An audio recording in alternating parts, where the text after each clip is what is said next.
ভালোবাসার জন্যে সে জ্বালাতন করবে। আপনাকে ভালোবাসার জন্যে সে জ্বালাতন করবে। সে মানে কে? যাকে আপনি অত্যন্ত ভালোবাসেন। এবার কিন্তু সে আপনাকে জ্বালাতন করে ছাড়বে। অর্থাৎ আপনাকে বারবার করে কথা বলা, আপনার সাথে দেখা করা, আপনাকে ভালোবাসা। দেখুন, ভালোবাসার জন্যে মানুষ কিন্তু অনেক কিছু ত্যাগ করে, শুধুমাত্র ভালোবাসার জন্যে।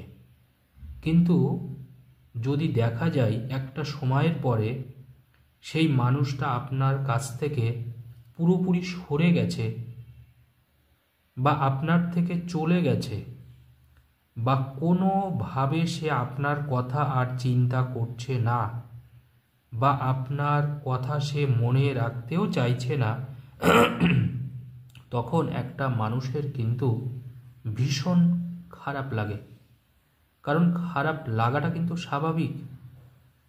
আজকে আপনি যার জন্যে এতটা সময় ব্যয় করলেন, কতগুলো মাস তার জন্য ব্যয় করলেন, সব থেকে বড় কথা আপনার ভালোবাসা, আপনার আবেগ, আপনার ইমোশন,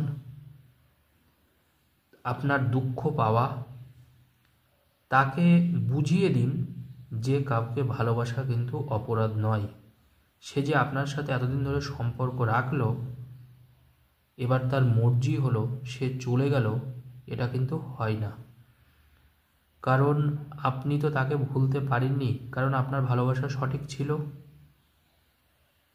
আপনি তো তার সাথে কোনোভাবে ছলনা করেননি বা তাকে ধোঁকা দেননি।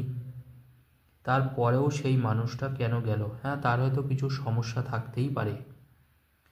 তার মানে এই নয় যে আপনার সাথে তার সমস্ত রকম যোগাযোগ বন্ধ হয়ে যাবে।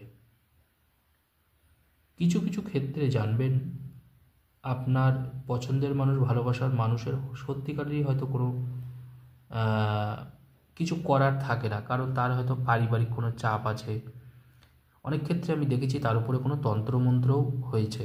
তন্ত্রমন্ত্র করলেও সেই মানুষটা কিন্তু হঠাৎ দেখবেন চেঞ্জ হয়ে গেল।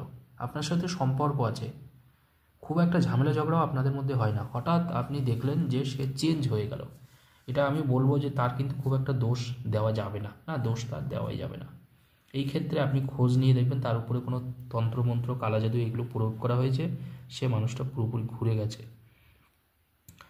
তো আজকে আমি যে জিনিস দেখাবো, যাই তার উপরে করা হোক, সে কিন্তু আপনাকে জ্বালাতন করে ছাড়বে, এইটুকু বলে দিই।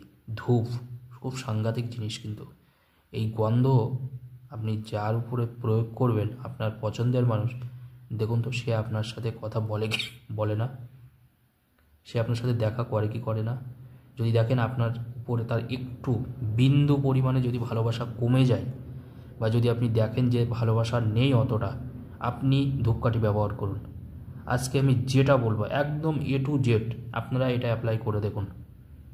শেষ পর্যন্ত কিন্তু মনোযোগ সহকারে ভিডিওটা দেখবেন, কারণ আমি চাই যারা যারা এই সমস্যায় ভুগছেন কিন্তু কাউকে মুখ ফুটে কিছু বলতে পারছেন না, ব্যথাটা চাপা কষ্টের মতন আপনার মনের মধ্যেই রয়ে গেছে, তারা গোপনে এই ধূপকাঠি জ্বালান। কীভাবে জ্বালাবেন, কখন জ্বালাবেন, পুরোটাই আমি বলে দেবো। তার জন্য অবশ্যই শেষ পর্যন্ত ভিডিওটা দেখবেন। আমি চাই আপনার ভালোবাসা আপনার কাছে চলে আসুক।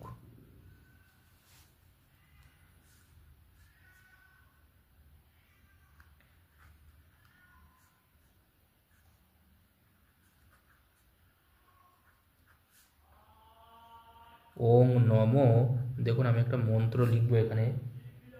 ওম নমো মহাসাবরী, ওম নমো মহাসাবরী শক্তি মম অরিষ্ট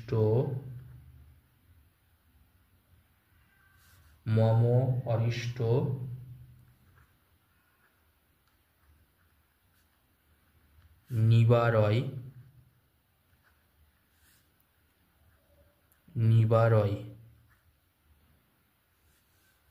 দেখতেই পাচ্ছেন এখানে আমি কি লিখেছি দেখুন। আমি একটু বড় করে আপনাদের দেখাই, তাহলে আপনাদের একটু বুঝতে সুবিধাই হবে। কি আছে মন্ত্রটা? ওং নম, এটা কিন্তু নম, ওং নম মহাসাবরী শক্তি মম অরিষ্ট নিবারয় নিবারয়। ওং নম মহাসাবরী শক্তি মম অরিষ্ট নিবারয় নিবারয়। 3 বার এই মন্ত্রটা বলবেন। আপনাকে বেশিবার বলতে হবে না, আপনি দেখে দেখেই মন্ত্রটা বলবেন। অনেকে ভাবেন না গুরুজি আমাকে কি মন্ত্রটা মুখস্থ করতে হবে? না, মন্ত্র আপনার মুখস্থ করতে হবে না, আপনি শুনে শুনেও বলতে পারেন। তার জন্য দেখবেন আমি একটু বেশিবার করে মন্ত্রগুলো উচ্চারণ করি যখন আমি কোনো ভিডিওতে মন্ত্র দিয়ে থাকি। কারণ অনেকে দেখুন হয়তো পড়তে চান না বা পড়তে পারে না, সেই ক্ষেত্রে আমি যে বারবার করে বলি এটা শুনেও কিন্তু আপনারা বললেও তাতেও হবে। দেখুন ভক্তিটা এবং বিশ্বাস, আমি বারবার করে বলি, ঈশ্বর তন্ত্র মন্ত্র জানবেন, যুগ যুগ ধরে মানুষ কিন্তু এর ব্যবহার করে আসছে এবং মানুষের সুফলও পাচ্ছে। শুধু চাই আমাদের বিশ্বাস। দেখুন যারা বিশ্বাস করে তারা কিন্তু ঠকে না, এটা সবসময় মনে রাখবেন। এবং তারা কিন্তু মনের মধ্যে কিন্তু তাদের মধ্যে কোনো কিছু খারাপ কিছু আসেও না। যখনই আপনি একটা অবিশ্বাস করবেন ভগবানের পরে, ঈশ্বরের পরে, তন্ত্র মন্ত্রের পরে, তখন কিন্তু আপনার দেখবেন সব কিছুতে একটা দুঃখ পাবেন। তো বিশ্বাসের জায়গায় যেন কখনো নড়নচড়ন না হয় আপনার। তো এইটা সবসময় মনে রাখবেন। আপনি কারোর কাছে গেলেও তাকে বিশ্বাস করেই যাবেন। আপনি যে ডাক্তারের কাছ থেকে ট্রিটমেন্ট করবেন তাকে বিশ্বাস করবেন, কারণ ভরসা যদি আপনি না করেন আপনার সেই ট্রিটমেন্ট কিন্তু কাজ হবে না। তো দেখুন আমি এখানে একটা দেখুন মন্ত্র লিখেছি, আপনারা দেখে নিন। আমি একটু এটা দেখেই বলে দিই। ওং নম মহাসাবরী শক্তি মম অরিষ্ট নিবারয় নিবারয়। আপনার অরিষ্ট কি? আপনার ভালোবাসা, যে আপনার সাথে সম্পর্ক রাখতে চাইছে না, এটাই আপনার অরিষ্ট, আপনার দুঃখ, এটাই আপনার ব্যথা। ওং নম মহাসাবরী শক্তি, অত্যন্ত পাওয়ারফুল কিন্তু এটা। ওং নম মহাসাবরী শক্তি মম অরিষ্ট নিবারয় নিবারয়। ওং নম মহাসাবরী শক্তি মম অরিষ্ট নিবারয় নিবারয়।